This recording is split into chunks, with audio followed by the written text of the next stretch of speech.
আমার আমার কথা, আমার প্রথম থেকে একটা স্ট্র্যাটেজি ছিল, কারণ আমি জানতাম, আমি যখন 2019-এ যখন আমরা প্রথম নেত্র নিউজ লঞ্চ করি, আমরা জানতাম যে আমাদেরকে ব্লক করে দিবে, এবং আমরা কিন্তু আমাদেরকে ব্লক করে দিবে, আমরা এখন কি করব, আমরা কোনো হেল্পলেস পজিশন নেই, আমরা কোনো ডিফিটিস্ট পজিশন নেই।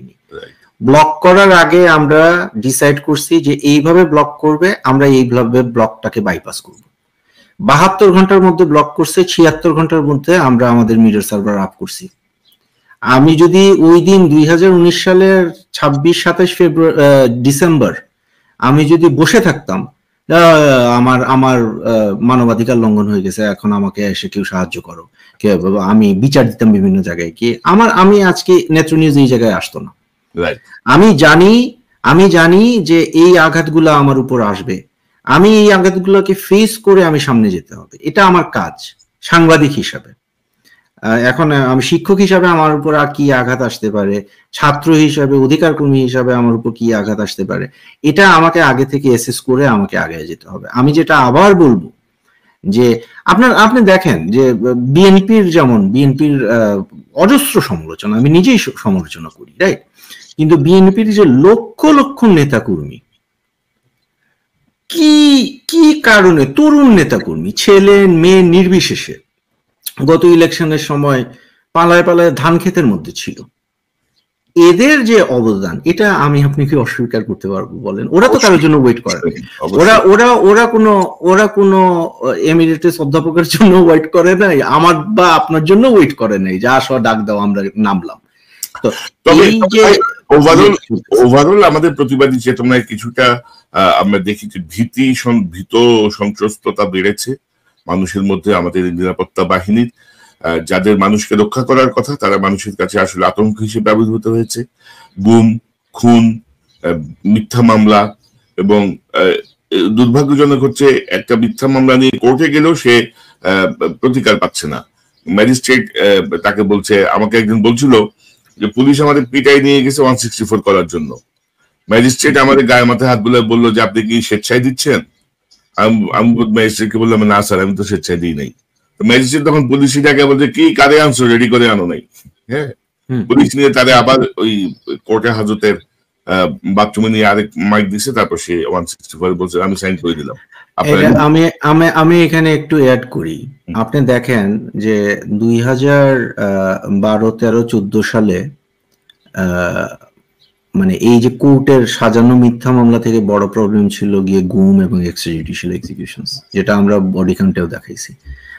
আমাদের সাংবাদিকদের, মানবাধিকার কর্মীদের কাজের কারণে কন্টিনিউয়াসলি আমরা কাজ করে গেছি, আমরা কিন্তু থেমে যাইনি, যেটার কারণে বাংলাদেশে গুমের সংখ্যা আজকে নেমে আসছে। বাংলাদেশে এক্সট্রাজুডিশিয়াল এক্সিকিউশনস বা বিচার বহির্ভূত সংখ্যা, হত্যাকাণ্ডের সংখ্যা নেমে আসছে।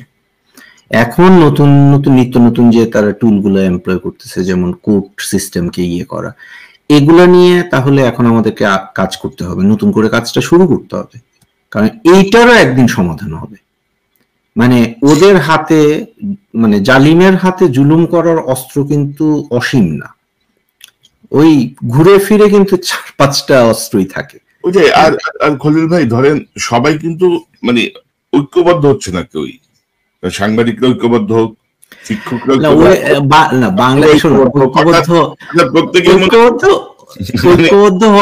ঐক্যবদ্ধ হওয়ার আমার মনে হয় যে অনেক সময় গল্পটার মতো আর কি খলিল ভাই, ওই গল্পটার মতো। আচ্ছা ওই যে ইটিভি বন্ধ হয়েছে, আচ্ছা হোক, আমি তো আছি। হ্যাঁ, আচ্ছা অমুকের না শোনেন, এইখানে একজন কমেন্ট করছে একটু আগে, দেখলাম আপনার এইখানে, যে এই আমার কথা বলতেছে যে এইরকম একটা ফালতু লোকরে কেন আপনি আনলেন সবসময়, কেন তার ভদ্রলোকের সমস্যা হলো যে আমি নাস্তিক, এই কারণে সে আমাকে পছন্দ করে। ঠিক আছে, কথা হলো যে দেখেন আমি তো এখানে আপনার চ্যানেলে নাস্তিকতা সে কথা বলতে আসি নাই, কিন্তু তারপরেও মানুষের পছন্দ অপছন্দ থাকবেই, এমনকি আপনাদের নবীও কিন্তু দেখেন ওনাকে কিন্তু অনেক জুলুম করা হয়েছে, এই লোক যার উম্মত তাকেও অনেক জুলুম করা হয়েছে, কিন্তু মানে সাধারণ মানুষের যে মেন্টালিটি, ধরো এই যে একটা কমেন্টস আমি যদি দেখাই আপনাকে, যে আয়না ঘরের কাহিনী ধামাচাপা দিচ্ছে সবাই তাই বলছে। আমি যদি 7 দিন প্রোগ্রাম না করি, আপনি দেখবেন একজন লিখছে ইন্না লিল্লাহি ওয়া ইন্না ইলাইহি রাজিউন, তিনি শেখ হাসিনার কাছে দিয়ে দিয়েছেন, মানে লিপি হয়ে গেছে। আচ্ছা, আয়নাঘরের কথা যখন বলছে, I owe them an apology, কারণ আমি গতবারও বলছিলাম যে আমাদের দ্বিতীয় পর্বটা আমরা ছাড়বো। এরপরে আমি প্রচন্ড অসুস্থ ছিলাম, এটা আমার নেত্র নিউজের টিমের দোষ না। আমি হসপিটালে গেছি 2 বার। আমি এই 2 সপ্তাহ আগে আমার নাক থেকে ব্লিডিং হচ্ছিল, মানে প্রচন্ড বাজে অবস্থা ছিল। তো আমার শারীরিক অসুস্থতার কারণে ওই পর্বটা আমরা এখনো রিলিজ করতে পারি নাই। ওইটা রিলিজ হবে, আমরা কোনো টাকা খাই নাই। নেত্র নিউজ থেকে আমাকে যথেষ্ট ভালো বেতন দেওয়া হয়, অন্য কোথাও থেকে টাকা পয়সা দেওয়ার কোনো প্রয়োজন নেই। হ্যাঁ, এটা একটা অদ্ভুত অবস্থা, বুঝছেন তো। 2 দিন কিছু করলে না, আচ্ছা বিক্রি হয়ে গেছেন, বুঝছি আমরা। না শোনেন, না এটা আমি দোষ দিই না, কারণ বাংলাদেশের মানুষ আসলে ভয় পায়। ডিজিএফআই যে পেইড বাহিনীতে আছে, কনক ভাই, আমি আপনাকে বলি, আমি ওদের এই মানুষগুলার জিনিসটা আমরা বুঝি। বাংলাদেশের মানুষ দেখছে তো, বাংলাদেশের মানুষ দেখে যে খুব ভালো মানুষ, এই নীতি কথা বলতেছে। যেমন জাফর ইকবাল একজন ছিল আমরা যখন ছোট ছিলাম, মানে নীতি কথার কোনো মানে সীমা ছিঁড়ি নাই, ঠিক আছে। বলতেছে হঠাৎ করে দেখা যায় গেল রাতারাতি এই লোকটা পাল্টায় একটা মানে নিকৃষ্ট গোলাম, একটা দালালে পরিণত হলো।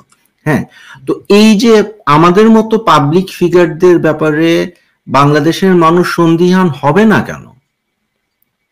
আপনি আমাকে বলেন, ওদের জায়গায় ডিজিএফ এর বটদের কথা মানে আমি ছেড়ে দিই, সাধারণ মানুষ আপনি যান, আপনি দেখবেন আমাকে বলবে বিভিন্ন জায়গায় আমি ইন্ডিয়ার দালাল, আমি এটা ওইটা, বিভিন্ন এই সন্দেহগুলা আমি মনে করি হেলদি। কারণ এর কারণে আপনি এক ধরনের চাপের মুখে থাকবেন সবসময়, মানে 2 নম্বরই করতে পারবেন না। এই প্রেশারটা তো দেখেন, নেত্র নিউজের সম্পাদক হিসাবে আমি কিন্তু এই মুহূর্তে, আমি চাই বা না চাই, আমি অত্যন্ত প্রভাবশালী একজন মানুষ, এটা আমাকে স্বীকার করতেই হবে অবশ্যই। হ্যাঁ, কিন্তু আমি যদি আমার ব্যাপারে যদি এখন সবাই যদি আমাকে পীর মেনে বসে থাকে, রাইট, তাইলে তো আমি আমার উপরে কোনো রেস্ট্রিকশন থাকবে না, যা ইচ্ছা আমি তাই করে বেড়াবো, যেটা বাংলাদেশের অনেক সম্পাদক আছে করে বেড়ায়, তাই না? এই মানুষগুলাকে আমি অপছন্দ করি না, আমি তাদের প্রতি সহানুভূতিশীল। আমার মানে মাঝে মাঝে দুঃখ লাগে, হাসিও পাই, বাট আমি তাদের প্রতি এক ধরনের তাদের ইউজফুলনেসটা আমি দেখি, কারণ তারা আমাকে, আপনাকে বা আরো যারা আছে তাদেরকে লাইনে রাখতে সাহায্য করতেছে। তো করুক, আমরা আমাদের কাজ দিয়ে নিজেদেরকে প্রমাণ করবো। আমরা পজিটিভলি নেই বিষয়গুলোকে। হ্যাঁ, আমি তো তখন এগুলো নিয়ে বদার করি না, দেখি আছে ঠিক আছে, মাঝে মাঝে একটু দুঃখ লাগে যে ভাই বললাম কি আর বুঝলো কি।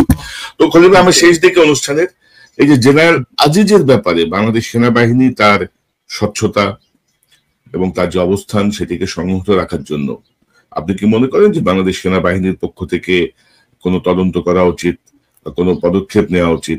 কারণ আমেরিকার মতো একটি রাষ্ট্র যেখানে একেবারে সুনির্দিষ্টভাবে পাবলিক মানি চুরি থেকে শুরু করে আইনের অপব্যবহার সংক্রান্ত যেই অভিযোগগুলো এনেছে ইমিডিয়েট পাস্ট সেনাপ্রধানের বিরুদ্ধে, তার ব্যাপারে আমাদের সেনাবাহিনীর কি কোনো পদক্ষেপ নেওয়া উচিত বলে আপনি মনে করেন কিনা, এই সম্পর্কে আপনার জানতে চাই। উচিত কেন বলবো, এটা তো ওনাদের দায়িত্ব, মানে আইনি দায়িত্ব। বর্তমান যে সেনাপ্রধান আছেন ওনার আইনি দায়িত্ব, এবং আপনি যদি কোনো একটা অপরাধের ব্যাপারে অবগত হয়ে এটার ব্যাপারে তদন্ত না করেন, মানে আপনার দায়িত্ব পালন না করেন, তাহলে আপনি ওই অপরাধের একজন অ্যাক্সেসরি। এটা একেবারে আইনের বেসিক, ফৌজদারি আইনের একেবারে বেসিক, এটা মিলিটারি লরও একটা বেসিক। সো যদি বর্তমান সেনাপ্রধান এটা না করেন, উনিও অপরাধী। এরপরে যদি কোনো সেনাপ্রধান আসেন তাইলে ওনার উপর সেই দায়িত্ব হবে। মানে দেখেন, একটা সত্যি কথা হলো গিয়ে যে সবার তো আর ওই যে কি বলে হায়াত তো আর অসীম না, সবাই আমিও আপনি 2 দিন পরে মরবো, আরো যারা ক্ষমতাধর আছেন তারাও যে ধরেন অনেকের বয়স 70-80 হয়ে গেছে, আর হয়তো হাইয়েস্ট 10 বছর বেঁচে থাকবেন, হয়তো আল্লাহ ওনাদেরকে ভালো করুক এজ দেশে। বাট যখন মানে ক্ষমতাধররা মারা যাবেন তখন কি হবে? আওয়ামী লীগ সরকার কি সারা জীবন ক্ষমতায় থাকবে? এবং পট পরিবর্তন যখন হবে তখন তো প্রশ্ন উঠবে যে আচ্ছা, আজিজ সাহেবের এই দুর্নীতি যেটার কারণে কাতারি একটা চ্যানেল থেকে রিপোর্ট করা হলো, যেটার কারণে সুইডেনের একটা ওয়েবসাইট থেকে রিপোর্ট করা হলো, যেটার কারণে যুক্তরাষ্ট্র থেকে স্যাংশন দিয়ে দিল। এটা যখন আপনি অফিস টেক ওভার করলেন, আপনি কি করছিলেন? প্রশ্নটা উঠে না? অবশ্যই ওঠে। আপনি একটা জিনিস দেখেন যে 1971-এ বাংলাদেশের অনেকে কি করছিল, বিভিন্ন অপরাধের কথা। এই মামলাটা বা এই কোর্টটা নিয়ে অনেক কন্ট্রোভার্সি আছে, অনেক অবিচার, অনেক জুলুম করা হয়েছে।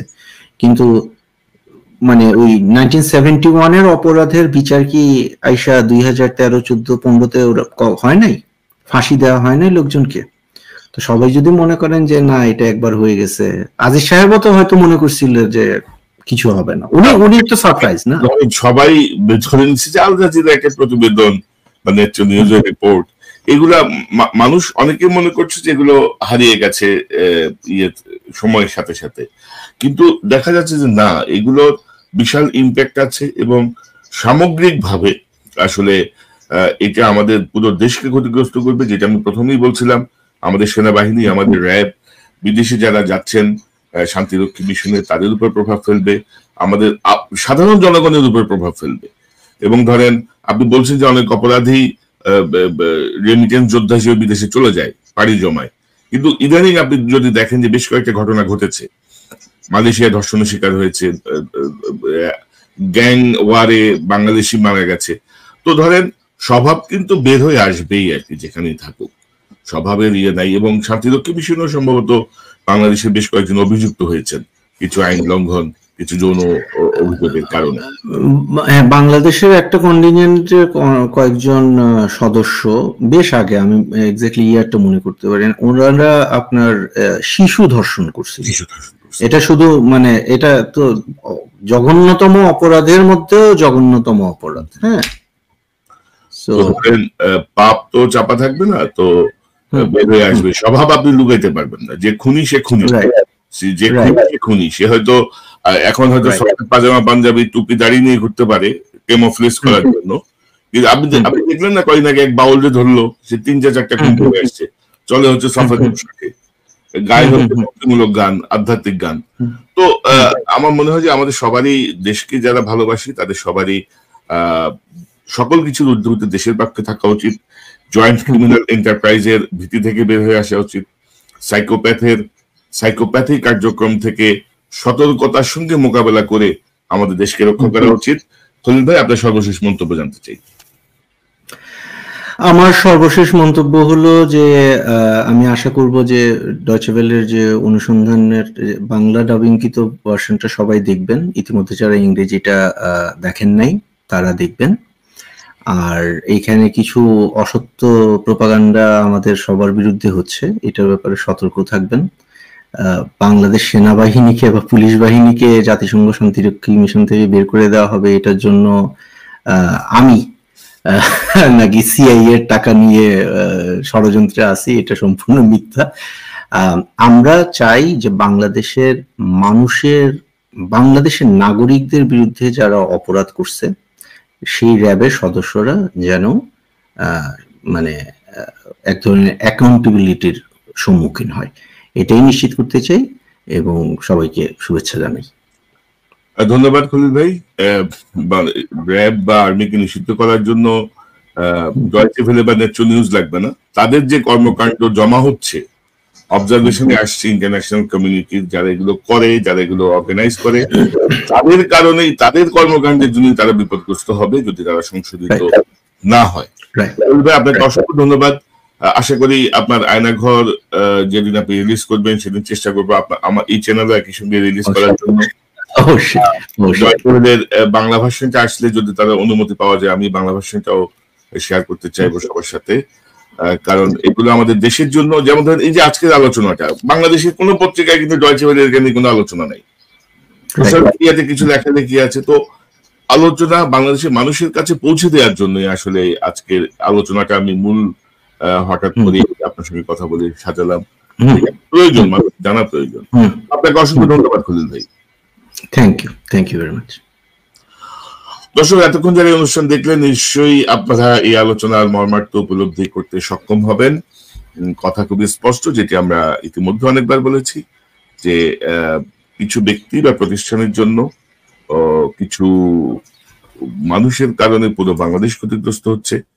বাংলাদেশের সেনাবাহিনী, বাংলাদেশের র্যাব, বাংলাদেশের পুলিশ সহ প্রত্যেকটা সেক্টর ভয়ঙ্করভাবে ক্ষতিগ্রস্ত হচ্ছে। কোনো কিছুই হারিয়ে যায় না, কোনো কিছুই লুকানো যায় না, কোনো কিছুই বাংলাদেশের মতো ধামাচাপা দেয়া যায় না। বিশ্ব যারা চালান, বিশ্বের যারা শক্তিধর রাষ্ট্র, যাদের উপর বাংলাদেশও নির্ভর করে, তারাও প্রত্যেকটা বিষয় সুনিপুণ ভাবে তাদের মতো করে তদন্ত করেন, তারা একটি সিদ্ধান্তে উপনীত হন। সো 2 মাস বা 4 মাস যদি কিছু না হয়, 1 বছর যদি কিছু না হয়, সবাই যদি মনে করেন যে সব শেষ, সব ঠিক আছে, তাহলে সেটি মানে ভুলের স্বর্গে বসবাস করা।